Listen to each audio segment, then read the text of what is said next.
bet God to get that shit, my nigga. Real shit. Look, managed to fuck up the money, but a real nigga gon' get it back. Persevering through the drought, nigga, tell me what you know about that. 10 old things in the trash bag, LBs or a hashtag. We good, this a hazmat. Gas coming straight from Baghdad. Been having visions, living lavish. Swag dripping through a mansion. Lamborghini or the Ashen. Just pray to God I don't crash it. Remember penny pictures sitting wishing now when niggas diamonds dancing. Bitch, I do this with a passion. Bitch, I'm bad Michael Jackson. This gon' happen cause I planned it. Niggas couldn't understand it. How a nigga take an L to go and get a scale and stretch it like elastic. The same nigga from It's PATisDOPE and we in Blueprint Studios with Joey Swagga. We got 89. No, let's go back. Okay, now hold on. 89 is when you was born. 89 the year I was The born. year you was born. The last of the greatest, you know what I'm saying? Last of the era. If niggas don't know, of course it's football. You used to do your thing on the field. Yeah, something like, you know, nothing too much. We had always had music. We always had fashion. We always had PG County. We always had DMV. Let's fast forward to the rap. 89 the EP. You just let me hear it out. You just let me watch the video. What was the video called? Video to the record called Long Paper. Dope. Oh yeah, Long Paper, which you shot at Flowers. Yeah, my alma mater, you know what I'm saying? I went to go do something. Also for my man Reese that just passed, one of my right hand mans, you know what I'm saying? We bought out together on that field, so it was only right I kinda did something that, you know, tied me and his dreams into the bigger picture of what we was looking to shoot for the video. Facts. Sorry to hear about that. And that's all good, man. He with us. Let's get to 89. Why 89? You said April 14th?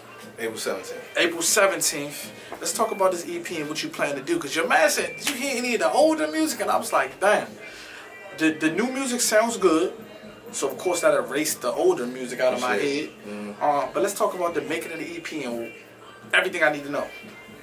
Man, well, actually, the EP is actually a baby of what was originally 89 on 93.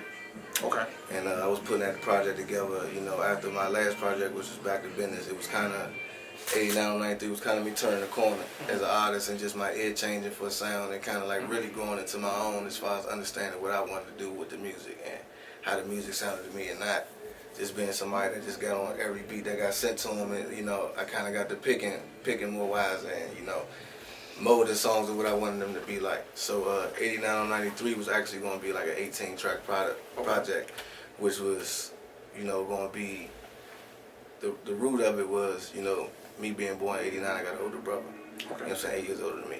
A lot of my cousins is older than me, you know, so I still got a lot of that essence of, you know, that moral, you know what I'm saying, I respect that code to a lot of things that's not necessarily in the era of the new, you know what I'm saying, the turn up. And 93 represented the turn up.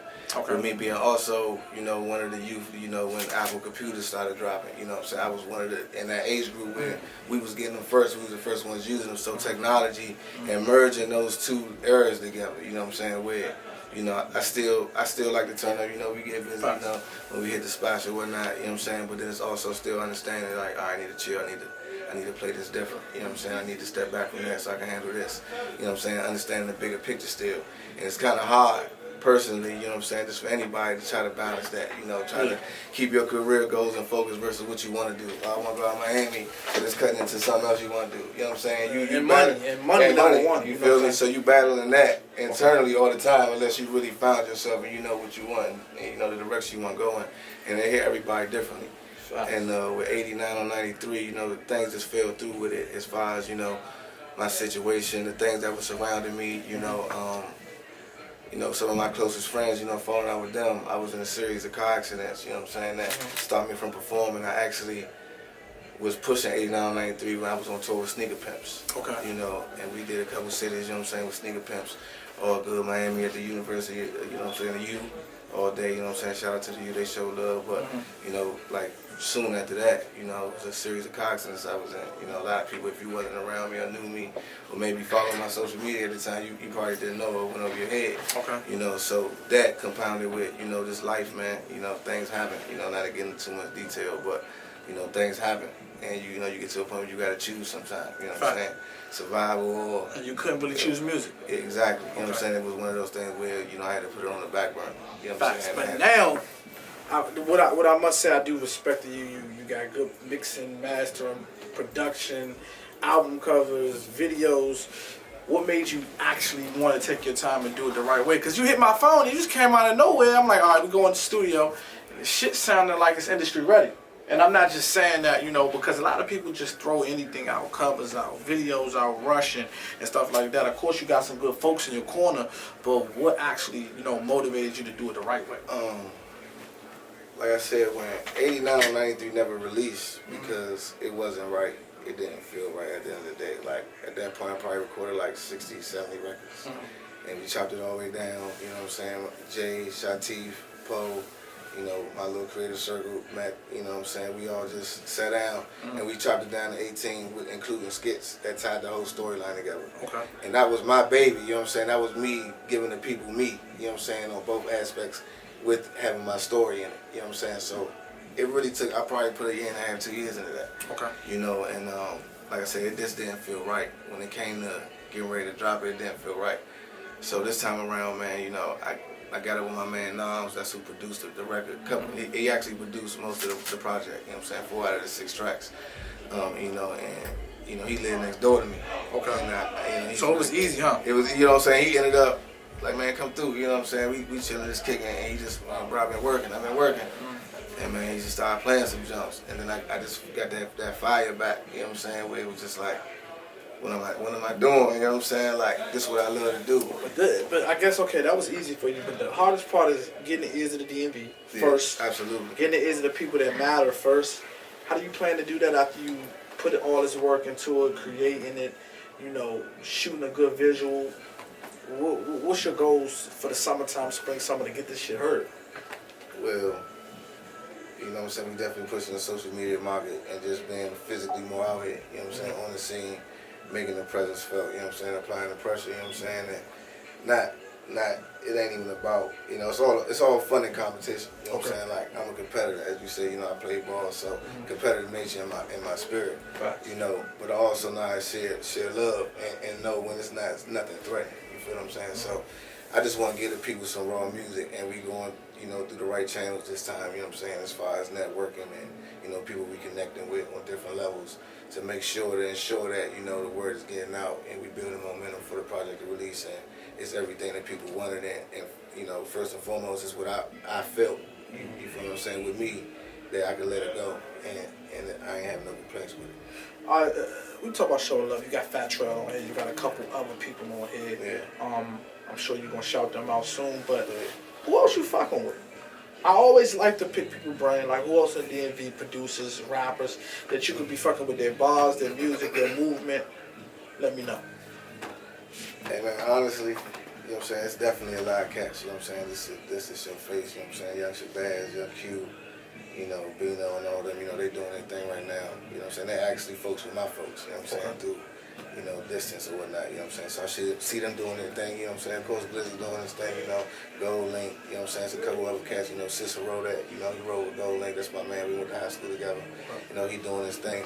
But honestly, bro, if you want to be 100, the type of stuff I listen to on a regular basis, I listen to like 90s R&B, which is crazy, you know what I'm saying? It may sound crazy because my music may not resemble anything of that. But, just my spirit, that's just that music that get my spirit going as far as just on a daily basis. That's where my level at. But as far as the MV artists and producers, man, it's crazy right now. The talent pool is definitely crazy, you know what I'm saying? Young Clip, it's definitely a lot of cats that I've known or I've heard of through the grapevine. And like I said, I just wasn't in a position to even step in the room with them because I wasn't ready yet. You feel what I'm saying? And now that I'm ready and fully committed back into the music, it's nothing to reach out to them, and if they want to reach out with me and work, man, like, I'm just ready to work at this point in time. So I ain't picking no favorites, I don't got no sides, man. I just good music. I got 3 important questions. What's up with you? You said Judah. Judah. How'd you link up with him? Man, I linked up with Judah through Shatif, you know what I'm saying? Shout out Shatif, Authentic Core, Connecting Cool. Okay. And, Shatif had me featured on a record that's out right now called They Know. You know what I'm saying? It's getting ready to be on his upcoming project. And we went to Judah and recorded. And Judah was kind of like, as I recorded with him, actually, it was, I'm sorry, it wasn't even They Know.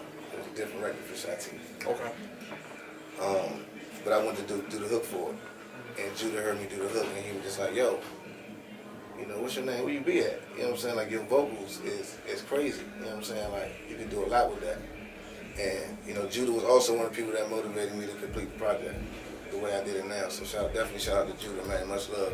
He was like the first engineer that, as I recorded, gave me that intricate and that intellectual, like, outlook on things. Like, as I was doing things, like, yo, try to not just, you know, try this or try that. It was like, yo, say it like this. You know, say it like that. Because he like an OG in the game. Yeah, OG in the game, and I also respected it as that. You know what I'm saying? Knowing him and him not really knowing me, but him just, you know, taking an interest in me, and me just, that's how I'm gonna show my respect. You know what I'm saying? If we gonna work together, he gonna take the time out for me. I'm gonna hear him out. He definitely, you know, he where he at for a reason. So, you know, I kind of worked with Judah for maybe like 2 days, and you know, he pulled me in one day and just sat me down like, man, what you trying to do? You know, what you really want to do? You know, and really put me on the spot. And it's kind of like, you know, I can do it. You know what I'm saying? But I ain't really. Do I want to jump back out there? You know, do I want to commit that much time and that energy? Because I know what it was. You know, when I was doing it. Okay. You know, and he kind of just like really looked me in my face and was like, "You gonna really waste it?" And right then and there, I set a date with him, man. I booked 8-hour session, man, and went and knocked out two EPs. Then we gonna get one of them. You're gonna get one of them 89. So basically, 89, 93. I've broken it down, and I'm gonna give you 89. I'm gonna give you 93. Facts. Let's go back to football. You know, you was doing your thing. How does that make you feel from walking into high school? You know, you the man, to try to do it all over again with rap. And like you said, you can't really walk like that in different situations because you're still trying to, you know, break the mold. How does that make you feel being a competitor? I mean, it just drives me. You feel what I'm saying? Like, I feel like I got the upper hand. Like, you don't know what I'm fully equipped with. You know what I'm saying? As far as bringing to the table, and when you hear it, you know what I'm saying, just how you heard it. You know, my previous projects, you know, that was like 2013, 2014, you know, it's a big time gap in my growth as an artist and as a person, and just things I've been through personally. You know what I'm saying? That's changed my outlook on a lot of different things. So it drives me, you know what I'm saying? When I look at, you know, the look where artists getting on and getting shine, like a lot of people can get envious. A lot of people, it make me say, yo, what you gonna do? You know what I'm saying? What you doing? You know, you said you tried this, now try that. Try this, and try. Like, that's that fire that burned in me just as a competitor. And you know what I'm saying? I don't have no problem earning the stripes over, you know what I'm saying? Because at the end of the day, that's what the people are gonna respect. And that's what's gonna have your longevity. You know what I'm saying? Because I can go ahead and fake it until I make it. But that's gonna be there and gone. Because people gonna see through that. They're gonna hear that in the vocals, they're gonna hear that in the lyrics. He ain't do none of that, you know what I'm saying? Stuff be done, you know what I'm saying? So everything I'm giving in my content is like I said, it's literally, if I didn't live it personally, it's right next to me. You know, it's right next to the person that's next to me, to the point where, you know, when he told me the story, I felt it. You know what I'm saying? So that's just what you hear, you know what I'm saying? My vocality as far as with my music, and I just try to use my voice as an instrument. So 89 is more so gonna be a delayed back, like, you know, I want you to feel me on this one. Okay. You know what I'm saying? It's gonna be a little bit colder, so you know when you see the artwork when it drop, you know what I'm saying? You'll see it when you see the contrast between 89 and 93. And this one's, you know what I'm saying? I just wanted to jump back out, get my feet wet for real, let the people know I'm here, and it's serious. Just go around, you know what I'm saying? And that it's gonna be in the music, you know what I'm saying? It's gonna be in the videos. You're gonna see me when we out here. You're gonna see me when I'm networking with you. When I'm networking with this person, like I said, it's just a grind period. That's the last question. Are you here to stay? Or are you here to just be like, yo, if it don't work out, if we don't get what we supposed to get, I'm gonna leave. I'm gonna take another I'm gonna take another break. Are you here to stay? And what rap name we going by this time? You know what I'm saying? I'm still Joey Swagga, you know what I'm saying? It's AKA Double G, you know what I'm saying? Swagga, swag bitch, you know what I'm saying? Mm-hmm. Joey, however you want to call it, you know what I'm saying? It's just all those names, you know what I'm saying, embody me. And for the record, like, the name Swag was given to me not because of necessarily what I was wearing. Mm-hmm. It was just the way I carried myself. So, you know, the conception that people gonna have when they hear my name, oh, Swag is some swag rap, it's this and that. That's not what you heard. You feel what I'm saying? And, you know, I don't want people to get that confused with what I'm really about, because it's a complete contrast. Like, I'm going to give you that because that is who I am. You know what I'm saying? That's just the confidence I walk with. Anybody with that confidence got their own swag. You feel what I'm saying? The clothes don't make the man make the clothes. You feel what I'm saying? So it's just that that perception, you know what I'm saying, that mentality to go out, you know what I'm saying. It was just the way I carried myself, and then it went from swag to swagger, you know what I'm saying, and it stuck. So that's what it is. That's what the people know me by, man. That's what we rocking with, you know what I'm saying, until further notice, and that's how we rolling. Most definitely, man. PATisDOPE 89 on the way. It's April right now. We got 2 weeks. Reggie Man, Reg. we got 2 weeks, man. Behind the Lens, Blueprint Studios. Talk your swag talk. Give them some real swag talk. Let them know where to follow too. Man, we out. Look, man, shout out Lambo, Anlo, Fat Trail, my man, SNSD Pablo, man, Productions, Judah, Jay Gregory, man, Six Shooter, the whole Cool Kids, man, Blueprint. The list go on and on, man. Uno, you already know, man, like everybody that's been supporting me and grinding with me and, you know, motivating me to get back. I appreciate y'all. I love y'all. Y'all can follow me on Twitter and Instagram, Snapchat at Joey Swagga 301. My fault. Snapchat, Swagga shit. You know what I'm saying? SHYT. And you know what I'm saying? We out, Paper Soldier Gang. Let's get it.